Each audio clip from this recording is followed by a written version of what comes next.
आज मैं cold and कफ की सबसे अच्छी रेमेडी आपके साथ शेयर करने वाली हूँ। इसके लिए मैंने सरसों का तेल लिया है, जिसमें लहसुन को छोटे छोटे टुकड़ों में करके काट के डाल दिया है। इसको बहुत ही धीमी आंच पे हमें पकाना है।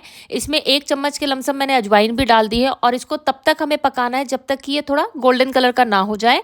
इसको जलाना बिल्कुल भी नहीं है।